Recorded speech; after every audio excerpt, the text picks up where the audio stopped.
This is Cruise Control. Your on-air automotive magazine with co-hosts Fred Staub and Les Jackson. Everything you need to know about new and used cars. Industry news will fix or repair your car on the air. Fasten your seatbelts and let us take the wheel. Now, your ride is about to begin. Because you're on Cruise Control. Cruise Control. Cruise Control. That is right, everyone. You are on Cruise Control. The ride has begun. This is your on-air automotive magazine. I, of course, am Les Jackson. That guy is Fred Staub. See? Yeah. he's just as in a good mood as I am because we're always in a good mood when we're talking about cars. We try to be. Sometimes the mood is destroyed by mistake. But, we got some pretty good news today, so we ought to get going.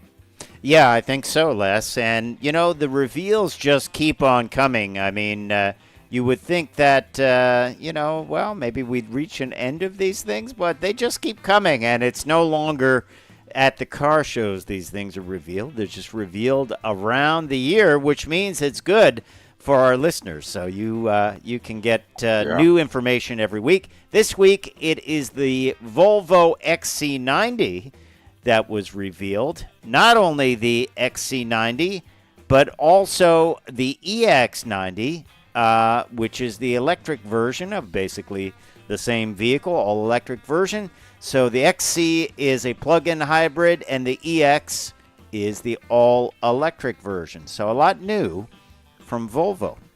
That's right, and they're actually station wagons. Shh! Don't tell anybody. Don't tell anybody. And that's right. Bentley, by the way, is showing its fastest four-door ever, the Flying Spur. We've driven some of these in the past, and they're really impressive. Yes, but were they green? Right. The green that we're showing is, it's green. Yeah, it is. And then some good news, I think, from GM. There's one report that GM has decided to keep Android Auto and Apple CarPlay on your dashboard. If you recall, people started to get upset when GM said, hey, we're going to ace those two for our own system. And people said, hey, it's just a money grab, a subscription. So we'll talk a little bit about that. It's not in the bag yet, but a lot of people said, hey, if I don't have Apple CarPlay and Android Auto, I'm just not buying that brand. So, that I understand that, and I would feel the same way. And Kia prices out its 53 mile per gallon Niro hybrid, which is getting up there. That's really nice. Frankly, I think everybody ought to buy one. And also, we'll tell you about Camaro Sharking. What the heck is Camaro Sharking? Well, we have that news and more. Also going to talk about Chat GPT AI is coming to a lot of Volkswagen models. So stay tuned for that. We'll tell you what that's going to do for you. Time for me to say I'm Fred Staub. He is Les Jackson. We will be right back on Cruise Control.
Cruise Control. And welcome back to Cruise Control, your on-air automotive magazine. Let's get right into it. We're going to tell you about two reveals from Volvo this week. Of course, Volvo was going to go all electric very quickly. They pushed that back, but they have some great vehicles. This is a plug-in hybrid, the XC90, 7-seater. They say comfort is its middle name. I didn't write that, Les Jackson, but they did. Well, the fact is they are comfortable. Yeah. And It's cleaned up looking vehicle, plug-in hybrid with the T8 engine. It has a very, well, as you said, station wagon-like appearance. And they might not call it that, but it is a high station wagon, 3-row SUV or CUV. A lot of high-end safety gear, a larger central touchscreen with higher resolution, plug-in hybrid, as I said, and just a very high-quality piece. I mean, very popular. I like what they've done to the exterior. It seems like they've kind of cleaned it up. And made it just a lot smoother looking outside, and I don't know, a lot more aerodynamic is what I would say. It just, you can tell it's a Volvo. You can always tell a vehicle is a Volvo, but it is clean. Is the best description. It's just there's no superfluous doodads or trim. Everything flows into every other line. Yep. They're not known to be flamboyant. No, but they're very safe and of course high quality pieces. Now, that is the we don't have a lot of information on it actually. I mean, we have things like we know it has an air suspension that will monitor the road over 500 times per second to give a comfortable ride. There's a new grille design, as we said on the inside. There's a larger screen. Just a good-looking vehicle overall. But that's not the only vehicle that they revealed this week, and that is the other vehicle is the EX90, and the EX90 is the all-electric version, basically, of the same vehicle. There's a little bit of a changes in design style and all. This is going to get about 362 miles of range, and what's interesting is it has LiDAR built into it, and it has some advanced, we will say assisted driving. That's the best way to put it.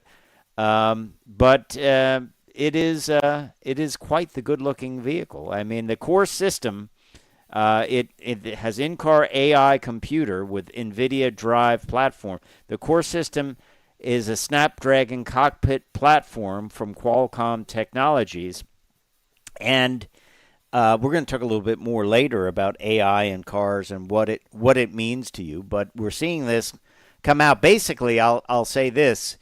It really helps with voice recognition. You can just talk to it normally, and it will have almost like a conversation with you. Yeah. So that is an update there. Just a good-looking vehicle for sure. I mean, it is. As I said, their idea was that they would be going all electric in a couple of years, but they're going to stick with plug-in hybrids and also electric vehicles. And at 362 miles of range, as I said, we don't have a lot of information on this yet, but that is great. That is great range, and as I said, it's equipped with LiDAR, which is supplied by a company called Luminar for enhanced safety. Data collections from sensors coupled with an always-on 5G connection and regular over-the-air software updates will allow this vehicle to stay up to date. And it's a good-looking vehicle. Once again, very clean. It's got the Hammer of Thor headlights, as they call them, up front. And two great additions to the Volvo lineup, wouldn't you say? Absolutely, and the EX90 is manufactured in South Carolina, just outside Charleston. Of course, the reason for that is to get the full Right, $7,500 it's federal. all manufactured here, and I don't know for sure, but I would venture a guess that I'm right. That because the new XC90 has an additional cup holder, Fred. I'm gonna go out on a limb and say so does the EX90. I think that's pretty safe. I'm going to They're, go out on a they're limb and say we will be right back with more cruise control right all after right. this, so stay tuned.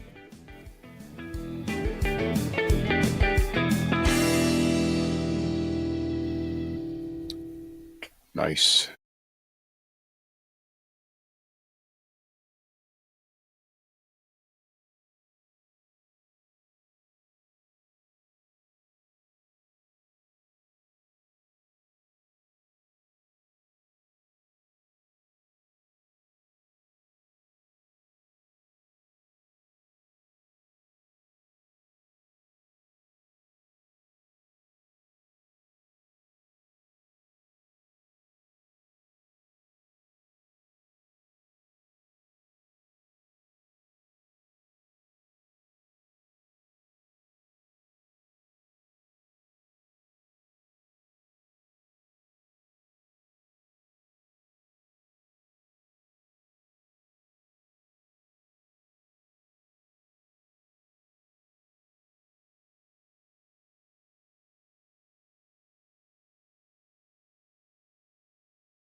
Right up close. Cruise Control. Welcome back to Cruise Control, your on-air automotive magazine, talking records, Les Jackson, about all of the time spent on the road with the Prius and the fuel economy record. That wasn't the only record earned this week, though. There's a new record set with the Lucid Air from New York to L.A., so they basically went the back way compared to the other wing girds in the Prius. And they managed to cover over 400 miles between each charging stop. Of course, the Lucid Air is Pretty good. Electric vehicle. And they said along the path, along the distance, the charging stations were found about every 30 to 50 miles. And that's better than I thought. Yeah, absolutely. I think that's better than I thought too. So, good news. Interesting that they would be able to do this. Yeah, they consumed 697 kilowatts. Now we pay about 13 cents a kilowatt hour. But they're charging up at public stations, so there's an upcharge for that, right? Well, there's an upcharge, but obviously. So I'm just doing some quick calculating. And what they said is heat was their enemy, because if you need cooling, you require a lot more cooling during fast charging sessions. So that was something to consider when to do this. Their names are Julius Wilhelm and Janik Metzer, and they work at a German EV software firm called Pionix. So basically, it's the same record, but going the other way, this time with an electric car. So pretty cool stuff, right? I think they need to do more and more of this. So, to just like in the old days with the mobile gas economy runs. Remember? Yeah, those? I remember those. Yeah, where you're showing people, what the technology will do. Tips on how to drive efficiently, and the more this gets out there, the more people will be interested. Yeah, absolutely. Absolutely. So cool stuff. Records, EV records, and Prius hybrid records coming through. I got a question for you. Do you know what Camaro Sharking is? I do not. I could quickly tell you, but I had never heard of that expression before. Yeah, it is kind of similar to Jeep ducking, and apparently people that have Wranglers started this with ducks. They would put rubber ducks on your Jeep, so you're parked somewhere and they see your Jeep and they just put a rubber duck on it. I mean, not like a huge one, like a rubber duck, like a little rubber ducky. Yeah, you're the one. So people are doing this now with Camaros too. And there's a Facebook group called Sharked Camaros, which says they started the trend. It's interesting. A lot of comments on the story. People were like, I don't want anyone touching my car. I don't want them hanging a shark on my door handle. I don't want them sitting it on my cowl. Now, I understand you don't want your car scratched, but I don't think it's going to scratch the car. I don't think it's hurting anything. It might decrease your visibility even more, though, in the Camaro. I don't see how you. Yeah, if you put it on the back window, you couldn't see out at all. Let's face it. I would venture to say 90% at least of the people who own Camaros have no idea what this shark means. Yeah, it would be weird. I mean, I could see a shark more on a Corvette, couldn't you? Yeah, that would make sense. And you would figure, well, some kid, was carrying it around and It put it fell on on the car, ground, and Mom didn't notice it. yeah, and but definitely one internet commenter said, "Don't touch my car."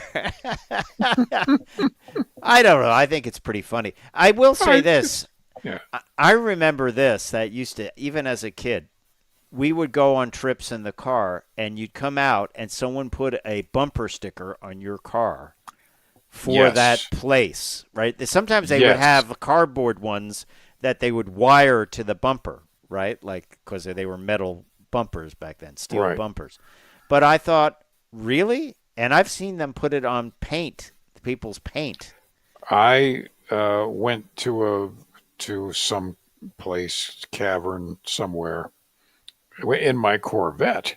Oh my God! And somebody stuck a sticker on the back. That infuriated me. I just, how dare you?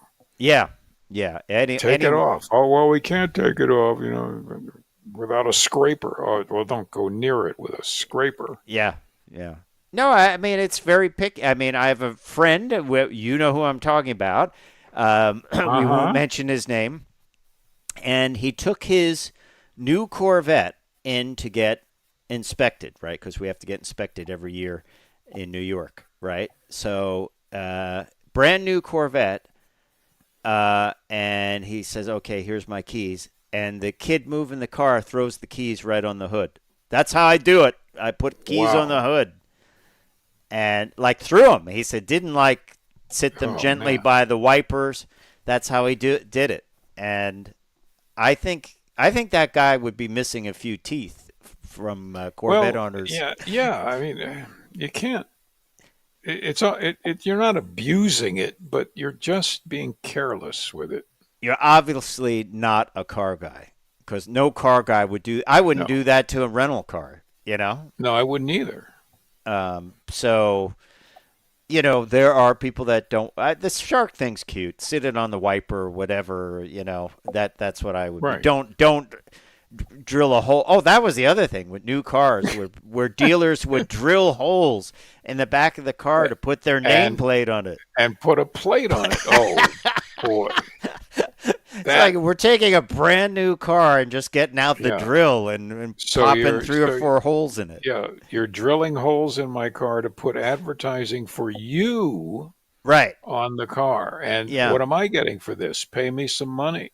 Yeah, I used to get annoyed. Another one from, built by such. No, it's not built by them. You didn't do anything. You peel the plastic off the. That's right. Off the carpeting. Yeah. Boy. Yeah, not good. Not good. Well, have you ever had somebody put something on your car that you didn't want, like a sticker? Stuffed shark. I don't know. It's kind of funny. I would laugh at it and, sit it in the garage or something. It's kind of funny. But, I wouldn't never put a sticker or anything that would damage the car on there. So, but you let us know. Let us know in the comments. I just think people don't like people messing with their car. Well, it belongs your property. To you. Yeah. Yeah. Hey, let's talk about new Kias this week. I love this vehicle, the Kia Niro hybrid. They have plug-in hybrid and hybrid models, and all electric models as well. Niro pricing. Actually, no. They only have a plug-in hybrid and a hybrid version of the Niro. I take that back. I reviewed this a year or more ago. It did get 53 miles to the gallon, and it is, yes, Les Jackson, a little station wagon. Yes, it is. That you can drive around. You and I personally are going to bring back the station wagon. We'll be credited in history with bringing it back to America. There you go. All right. Well, what's interesting here, the pricing goes from about $32,090. That's for a Niro HEV EX touring model. So that is a hybrid vehicle, 53 miles to the gallon. The high end of the hybrid model goes up to $35,000. That is the hybrid EV SX Touring. And then the plug-in hybrid starts at $34,490. And the SX Touring, top of the range, is $40,790. I like the ones with the arrow blade that are a different color on this Niro. I think it was a stroke of genius.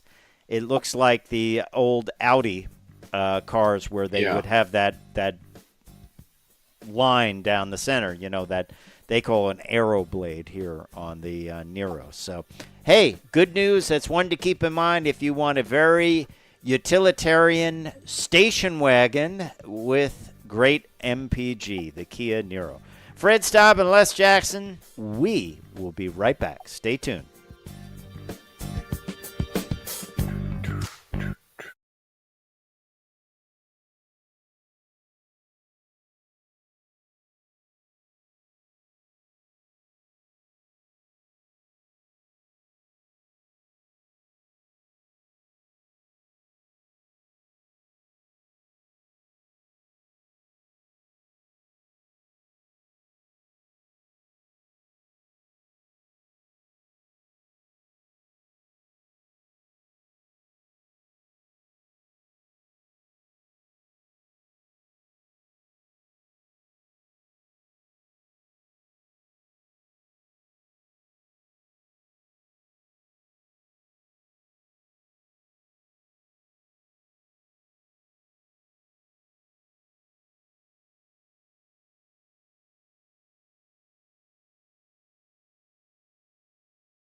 Cruise Control. Welcome back to Cruise Control. Well, do you use Chat GPT? Do you like AI assistants? Would you like to have AI in your car? Well, if you do, then you're going to love the Volkswagen, Jetta and Jetta GLI models, because Volkswagen just announced they're launching Chat GPT integrated in the speech voice assistant. So I'm not terribly sure what that's going to do. Now, in their words, now delivers a sophisticated and user-friendly voice prompting experience. Is that Chat GPT related to like PR speak? It sounds a great deal like it. And also, I mean, we've used voice, assistants in hundreds and hundreds of cars. It listens and it does what you want it to do or not. I don't know how you do it sophisticated.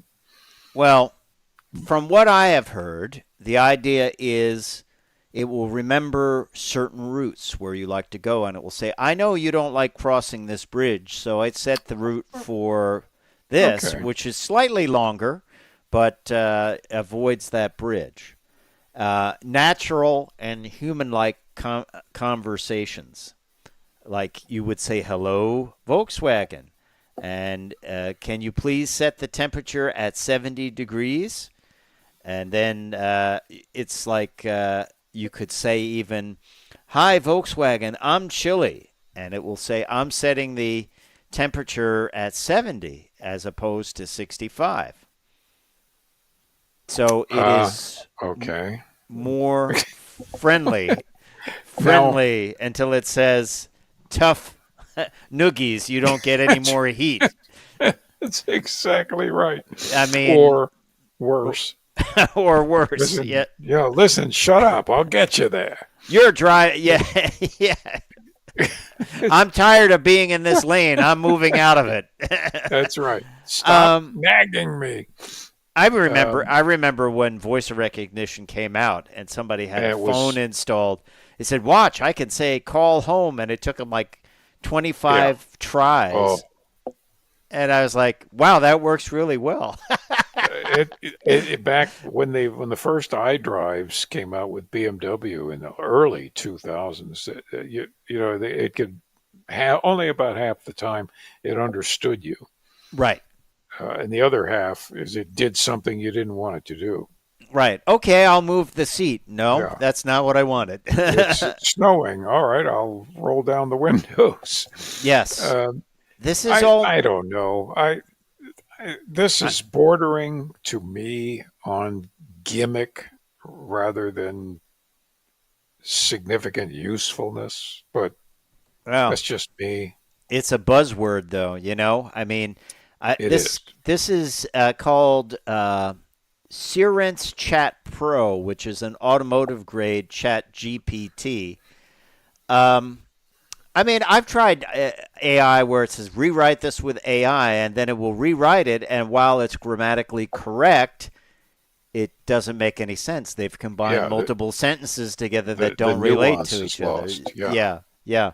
So I don't know. We'll see. We'll see. I think we will see a lot more of this, and the idea is you don't have to train it.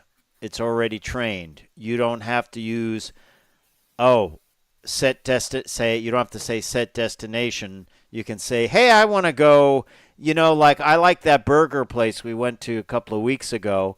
That was good. And it'll say, oh, you mean like Rogers Burgers? And you go, yeah, that's it. Oh, now that would be useful. Yeah. But those of us that grew up on, the 2001 sci-fi movie with Hal the computer talking to you, right, are afraid of it, and also those that grew up with later with what was the movie with the talking Pontiac and the and it would do everything the hero of the show. Knight told it Rider. would do. Knight Rider. Yeah. That's kind of shades of that, but Yes. I'm sure it's much different. You need that actor, though. I forget his name, but I don't remember him either. I mean, that was kind of, yeah. It's funny. You wonder sometimes, do those shows encourage future scientists to make that a reality, or is it just the natural development of technology that it, who's driving the bus there? Well, see, the fear that a lot of people have about any of these systems is that the systems could accidentally take over. Right. In the old days, and I've testified at a number of hearings on runaway acceleration, which did not exist.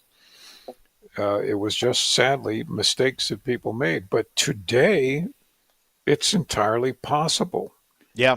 For a system to just somehow glitch up. I know that there are lots of fail-safes in the software, but it's still possible because the car can accelerate itself and it can steer itself. I had one recently where it has a driver inattention system or attention system, whatever you want. So I'm wearing sunglasses. I turn on the adaptive cruise control. It says, cannot use this, cannot identify face. Oh, wow. Okay. And I took my sunglasses off, and it worked fine. I had it working fine, and then I thought, okay, now I'll put my sunglasses back on. It would shut adaptive cruise control off. Well, now that's kind of disturbing in the heady part of summer. Yeah. Where you need the sunglasses. Yeah.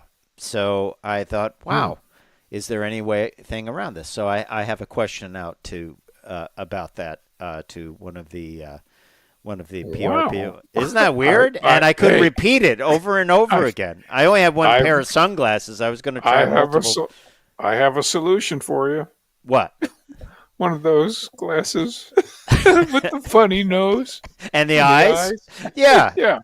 How about the eyes on springs? No, they would be like, pull over. There's something wrong with your eyes. Yes. I love it. I want to try that. Well, when the face unlock feature came out on the iPhone, people would have a picture of someone's face on a stick, and they would hold it up to the camera, and it would unlock the phone. Isn't that funny? See, so what good is the feature? Hey, I'll ask our audience. I mean, what do you think about Chat GPT and AI in cars? I mean, all of us have tried the voice recognition, and you're like, well, I don't know the secret, string of words you want me to say, but and then you start shouting at the car. So but then I don't really want to have a full-on conversation with a inanimate object either. Do you? No, I don't. I want it to just do what I tell it to do, or don't do it. Right. And let me do it manually. But we're not turning this into a debate. I just want to get from A to B. Yeah, exactly. So, hey, it's interesting times here. I think you're going to see AI in a lot of things, everything from appliances to hair dryers to everything else. So it's the buzzword, and it will be better though than people like swing your hand around like this to turn the fan on or whatever. Those were the dark ages of your emergency flashers come on. Yeah. Hated that. Hey, we hope you enjoyed this edition of Cruise Control. It's time for me to say I'm Fred Staub. I am Les Jackson. We are going to see you down the road. Bye.